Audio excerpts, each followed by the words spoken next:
movimento negro brasileiro seria uma cópia do que acontece nos Estados Unidos? Muita gente diz isso, ainda hoje. E olha que a minha tese está fazendo barulho aí já tem vários anos, né? Está esgotado, eu já disse, como livro, né? Foi vendido tudo e tal. Mas por quê? Eu coloco isso em questão e respondo na minha tese de maneira muito objetiva. Essa afirmação, que é tão comum na imprensa, e eu conheço antropólogos, por exemplo, que publicaram livros exatamente dizendo isso. Posso citar o Antônio Risério. Mas há muita gente aqui no Rio de Janeiro, o Antônio Risério é da Bahia, muita gente aqui no Rio de Janeiro que até muito pouco tempo atrás dizia isso, que o movimento negro brasileiro é cópia do que acontecia nos anos 60 e 70 lá nos Estados Unidos. A minha tese mostra o contrário. Eu respondo essa questão apresentando exemplos de como essa afirmação é falsa.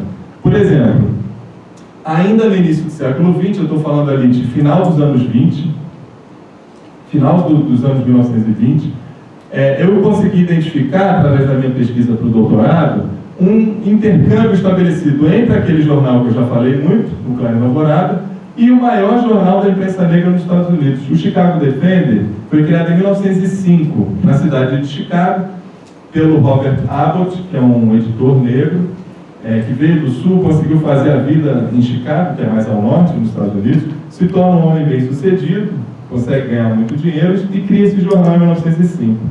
Esse jornal vai se tornar, em alguns anos, o maior jornal da imprensa negra norte-americana. Vai ser um jornal de circulação nacional.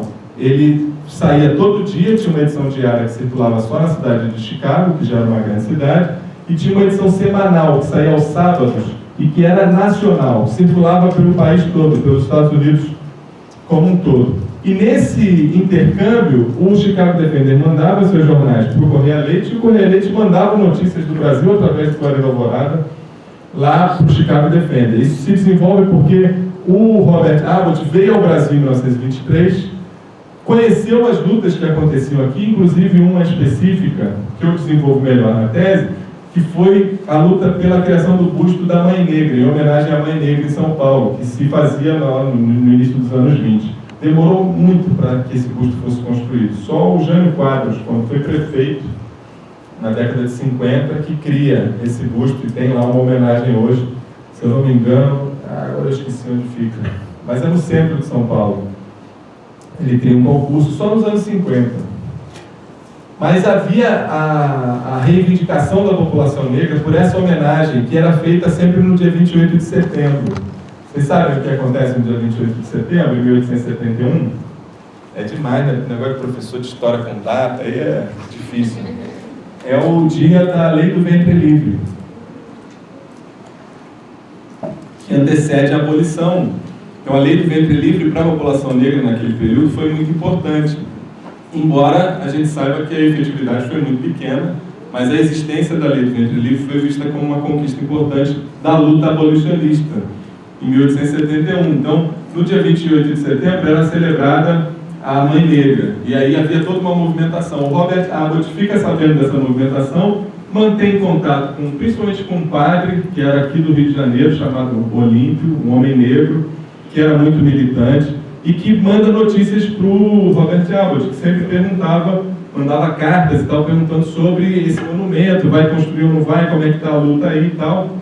E aí o padre Olímpio, que era amigo do Correia Leite e lia o Clarim da Alvorada, resolve manter o Robert Abbott informado lá nos Estados Unidos, mandando não mais cartas, mas o próprio jornal. Então ele pegava o Clarim da Alvorada e enviava por correio para o Robert Abbott lá em Chicago, que por sua vez passou a mandar, porque tinha o endereço do jornal, no próprio jornal, e ele passa a enviar regularmente os jornais do Chicago Defender para o Clarim da Alvorada, em São Paulo. Então esse intercâmbio se estabelece, nos mostrando como as informações circulam, muito mais do que a gente supõe, isso desde lá do início dos anos do século XX.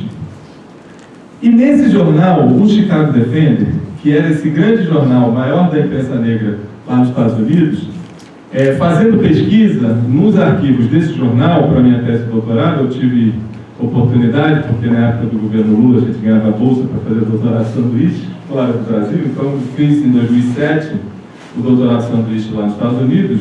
com bolsa do CNPq e fiz pesquisa nos arquivos. E encontrei nos arquivos do Chicago Defender coisas que eu nunca imaginei que eu pudesse encontrar. Como, por exemplo, esse artigo aqui, de 1935, apresentando a Frente Negra para o público leitor lá dos Estados Unidos, assim, ó. Essa organização, composta exclusivamente por brasileiros negros, tem direcionado suas energias contra a invasão dos direitos civis e constitucionais. Batendo na tecla da solidariedade nacional, ela tem conseguido eminentemente derrotar as forças do preconceito que, por pouco, ameaçaram minar o tradicional espírito do jogo limpo, etc, etc.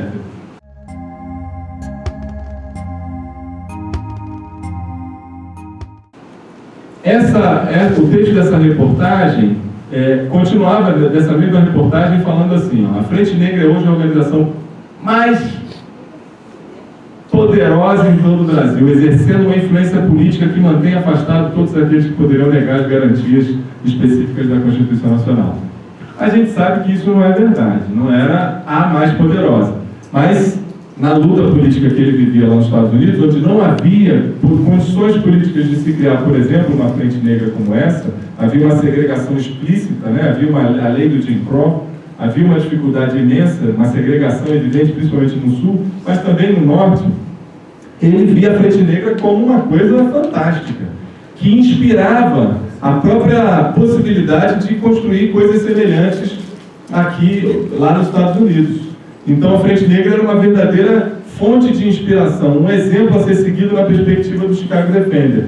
Por exemplo, só entre 35 e 37, fazendo a pesquisa nos arquivos, nesses 2 anos eu encontrei 20 reportagens do Chicago Defender, sempre no sábado, que era essa edição de circulação nacional. Então, 20 reportagens no jornal de circulação nacional, falando da Frente Negra, como, por exemplo, essa aqui, que é de março de 36, que tinha esse título, Políticos Brasileiros Buscam o Apoio da Frente Negra, que vai dizer como se aproximavam as eleições e os associados à Frente Negra, de acordo com fontes autênticas, vão muito além dos 40 mil, com novos membros associados diariamente. Com sua solidez, essa organização representa hoje uma das forças mais poderosas a serem consideradas no Brasil. Olha só, tem aqui a reportagem, Políticos Brasileiros Buscam Apoio. Essa é de 37. E essa aqui que me parece muito emblemática. É o prédio da Frente Negra, é o Black Front Meeting Place, o lugar onde a Frente Negra se reunia. E é uma reportagem ainda de 35 que diz aqui, o prédio oficial da Frente Negra em São Paulo, onde essa grande organização recentemente sediou um congresso interseccional.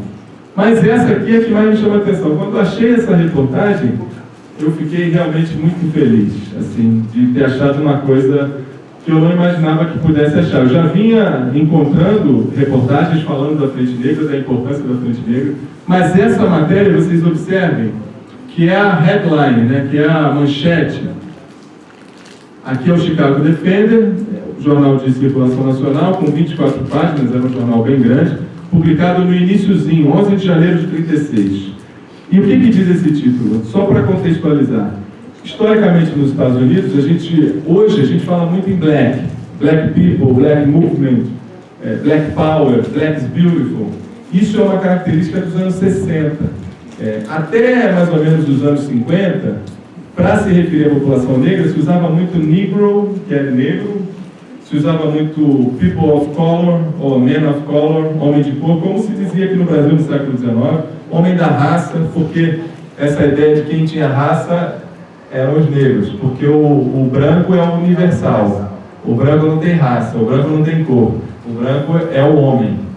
E os outros têm raça. Então essa ideia do homem de raça, homem de cor, era muito comum. Uma forma de subverter isso é a luta política pelo poder negro, que aí vai dar título ao Black Power, e vai fazer com que nos anos 60 e 70, principalmente nos anos 60 e 70, as pessoas parassem de dizer men of color, men of the race, e passem a usar mais o black, para afirmação da cor, né, da característica fenotípica. Nós somos o poder negro, e o negro é bonito, black's beautiful, e por aí vai. Uma ação afirmativa, é isso, black's beautiful é muito famoso, né? Principalmente no movimento soul, isso vai ganhar força no Brasil, no mundo todo, né? Então esse black se torna mais utilizado pela população negra só nos anos 60. Era utilizado antes, mas muito menos do que a partir dos anos 60.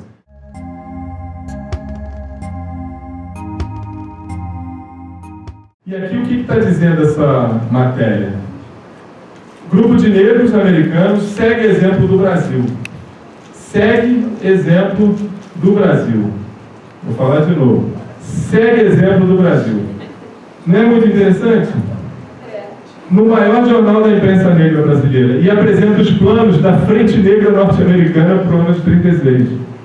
Olha só, e ainda na página 24 tem uma outra reportagem falando que os porto-riquenhos, que os negros de Porto Rico, também tinham criado uma frente negra e diziam no próprio jornal que essa frente negra de Porto Rico foi inspirada no sucesso alcançado pela frente negra no Brasil. E como o movimento negro que se organiza aqui no Brasil, na luta política, também acaba servindo de inspiração, de fonte de inspiração para a luta política, para a organização da população negra por direitos civis, nos Estados Unidos e na diáspora como um todo, muito antes dos Panteras Negras, muito antes do Malcolm X, do Martin Luther King, que vão se tornar referências fundamentais também, no momento posterior, para a luta que se realizava aqui no Brasil.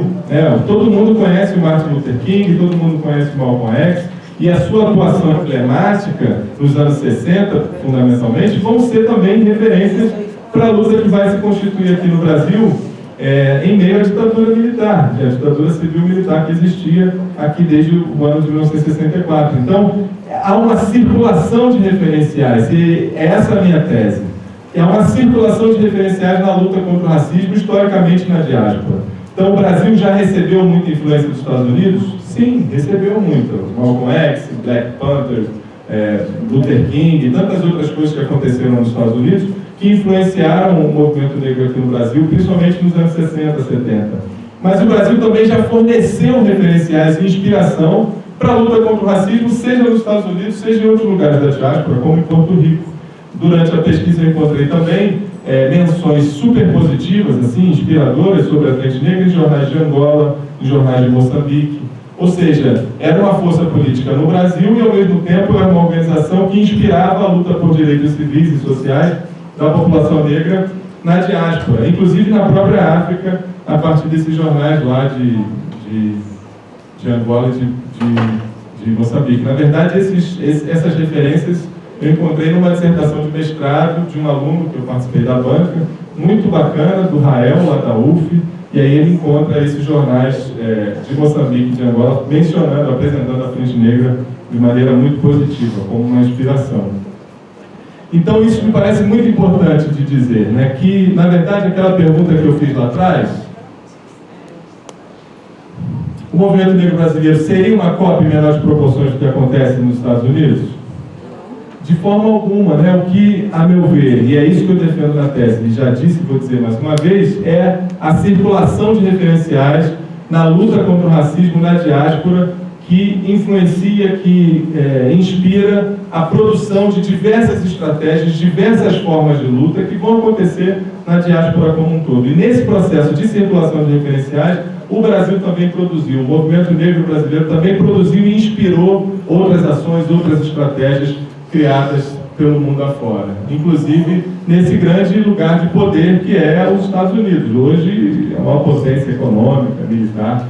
E o que é muito interessante, aqui no Brasil a gente quase não conhece a Frente Negra, não se estuda essas histórias, mas lá nos Estados Unidos era uma força política vista, inclusive, de maneira, a meu ver, exagerada, como uma das forças políticas mais poderosas do país.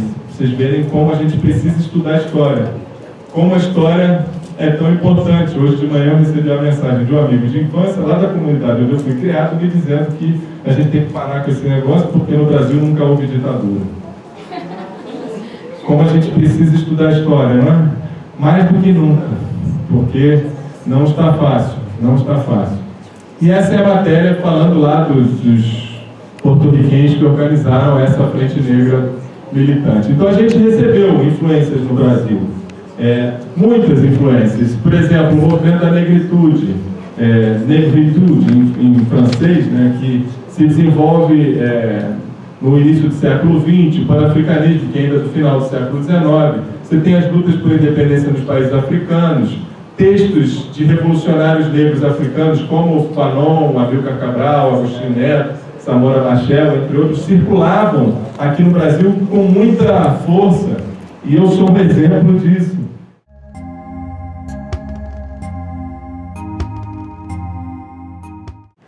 Quem achou meu nome bonito, é um nome bonito mesmo, Amílcar, é uma homenagem do meu pai ao Amílcar Cabral, que é esse grande teórico revolucionário, um dos principais líderes, eu não vou dizer líder africano, um dos principais líderes do mundo no século XX, uma pessoa reconhecida tanto no bloco capitalista quanto no bloco socialista em meio à Guerra Fria, o que é raríssimo. Só um exemplo, o Amílcar Cabral, em 72, em outubro de 72, vai aos Estados Unidos para representar os movimentos africanos revolucionários na ONU, na Assembleia Geral das Nações Unidas. Chega lá e recebe uma homenagem de uma grande universidade norte-americana. Ele recebe o título de doutor honoris causa, que é a maior honraria da universidade, e ele se torna doutor honoris causa por uma grande universidade norte-americana, em outubro de 72. Em dezembro ele vai a Moscou e recebe a mesma honraria da Universidade de Moscou.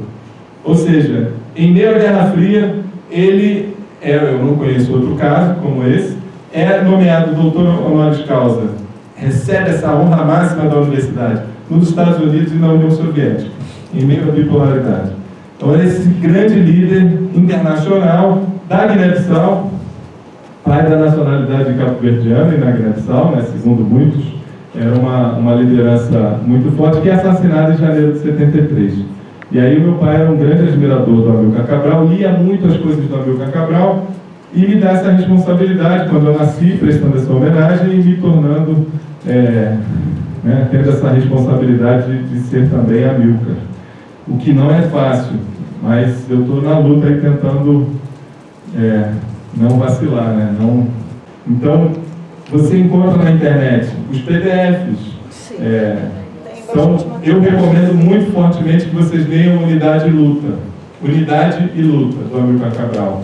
É um livro fundamental. Para mim foi fundamental, para eu entender uma série de coisas que são importantes na minha atuação como intelectual, como professor e também como cidadão, cidadão no Brasil. Unidade e Luta, Amílcar Cabral, vale muito a pena. E também as lutas pelos direitos civis, como eu já disse lá nos Estados Unidos, que vão influenciar a constituição da luta do movimento negro aqui no Brasil. Então, eu ouso dizer aí que o movimento negro é um dos movimentos sociais mais bem-sucedidos na recente democracia brasileira. A gente ainda tem democracia, eu posso dizer isso, pelo menos na luta, E nessa luta política aqui no Brasil, nos últimos 30 anos, o movimento negro é um dos movimentos sociais mais bem-sucedidos. E eu trago alguns exemplos nesse sentido. Enfim, eu poderia contar muitas histórias, como meu tempo já está acabando, e o outro professor já chegou?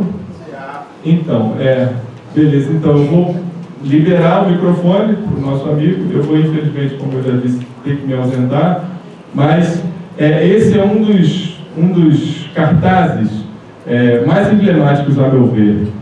Por quê? É um cartaz chamando para o evento que aconteceria em novembro de 78, lá na Bahia, lá na Avenida 7 de Setembro, que era o segundo congresso do Movimento Negro Unificado. Então, há lá uma determinação legal na Lei de Segurança Nacional impedindo que o debate sobre racismo fosse feito no Brasil, porque o Brasil se apresentava internacionalmente como uma democracia racial. Isso era uma questão de identidade nacional para a construção de identidade nacional que se buscava no período da ditadura de 1964.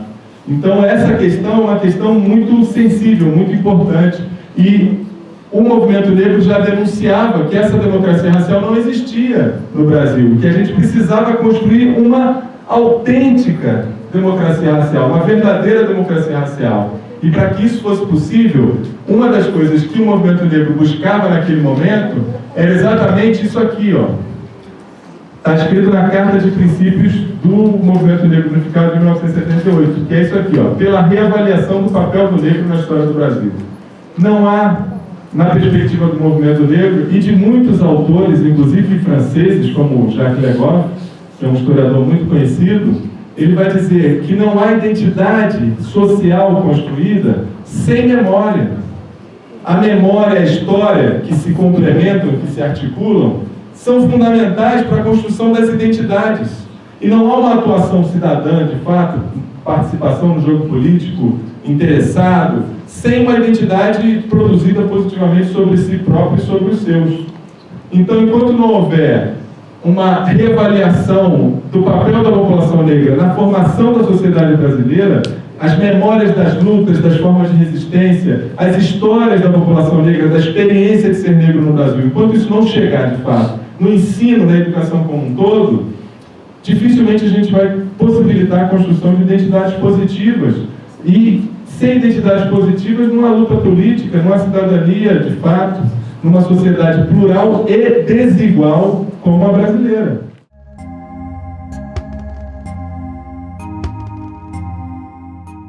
Era a inclusão do negro no nacional. O que era o nacional? O nacional era uma... Eu podia ter dado uma aula sobre isso, foi a aula que eu dei lá no curso. O nacional que se buscava no final do 19, no início da República, era europeu. O Brasil se buscava embranquecido e financiou. A primeira grande política pública no Brasil foi o embranquecimento da sociedade brasileira. Milhões de pessoas foram trazidas e subsidiadas com recursos dos nossos bisavós, dos nossos tataravós, para embranquecer a sociedade brasileira. Isso se dá na educação, isso se dá na saúde. Enfim, a ideia do nacional era se tornar europeu. E a Frente Negra disputa isso, luta contra isso. E ali se afirma nacional. Nós estamos aqui há 400 anos construindo esse país. Nós somos brasileiros, nós não somos africanos. A gente está aqui há 400 anos, são tantas gerações construindo. Então, tinha uma perspectiva muito conservadora